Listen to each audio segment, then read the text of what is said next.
What's up, y'all? It's so good to see you. My name is Lady London, and I am your BET Amplify Artist of the Month. Y'all come sit down and talk to me.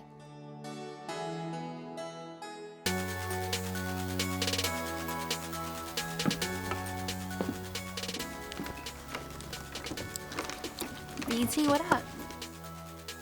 I got my stage name.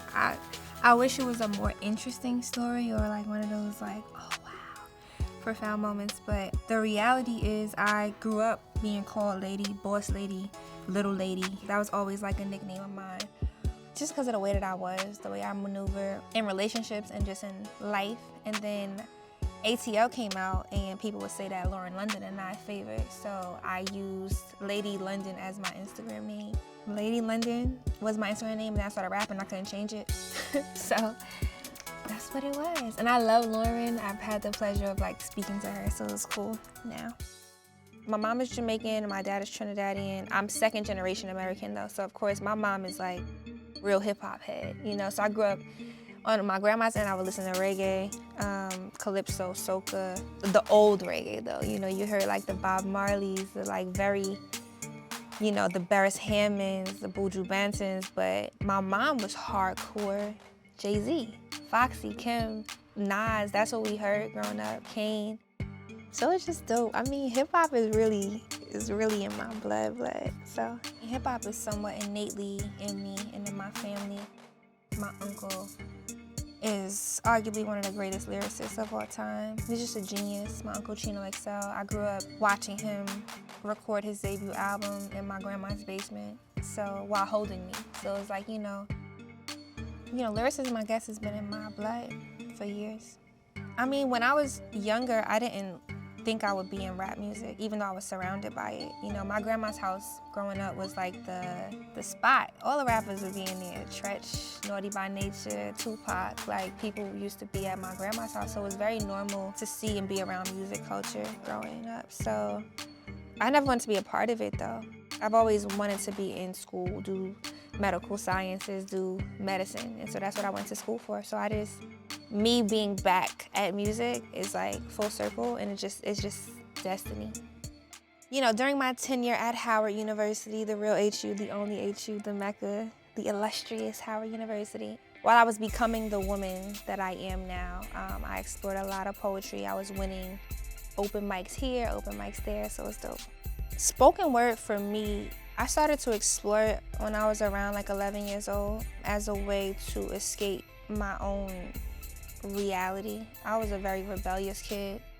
My grandpa passed away when I was like 9, and I just started acting out after that. I think just getting in trouble, running around, wrong crowds, wrong places.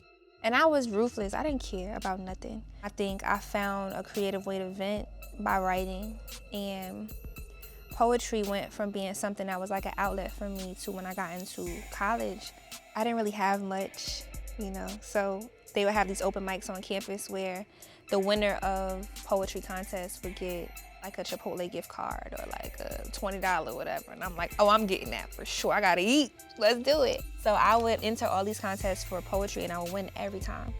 And I was working at this bar in DC called Pure Lounge. I love you guys. And I was young, I was working at this bar, and they had this poetry night every first Wednesday of the month. And I would listen to the poets and I go, I could do that, but no one knew that I was like in that space. So they let me go like feature one time, and I killed it. I started to like sell out poetry shows throughout DC for the duration of like another like 2 years. So I became kind of really big in that poetry space in DC. I dropped a video online in 2018 of me doing poetry. Everybody thought it was rap. It went 8.7 million views, viral, and I only had 9,500 followers. So it was like really dope, you know? Poetry kind of like introduced me to rap and ushered me into this lifestyle I never imagined for myself. My new project is called Soul, and it stands for Signs of Universal Love. Every song is my favorite song. It's like everything that was put on this project was so perfectly curated for this project. We didn't waste a single song. We recorded intentionally, and so everything's my favorite. So to be clear, I am nobody's Miss Cleo. They never gave that. I don't swear by zodiacs. I don't swear by astrology. I think that it plays a large part in people's temperaments. When I approached the project, it was mainly based on relationship dynamics that I've seen to be expressed via sign, and I did a lot of research. I read like 7 books.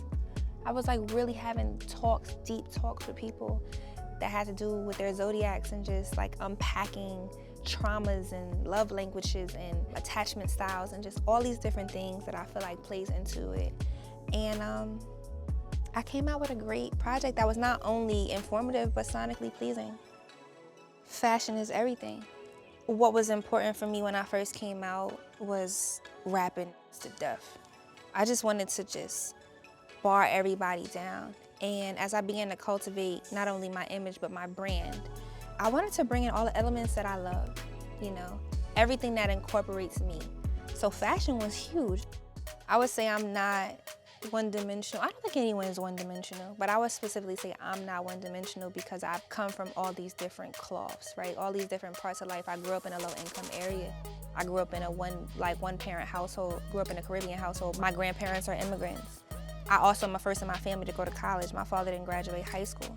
So everything was put against me. All odds were stacked against me going in. When I say beating all odds, I really do mean having, having all this fullness to me as a person. So I represent the hustlers because I had to hustle. I had to get it out of nothing.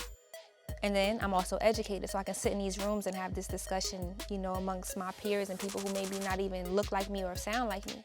And then I represent for the fly girls, for the girls who getting money, for the girls who want better for themselves, for the girl who bust on her ass in school, for, the women who set their own rules and the men who aren't threatened by those rules. When I look at myself, I see myself as an entity. Lady London is a brand, not just an artist, not just a rapper, but somebody who has other foundations of things. So I love fashion, I love beauty, I love healthcare, I love travel.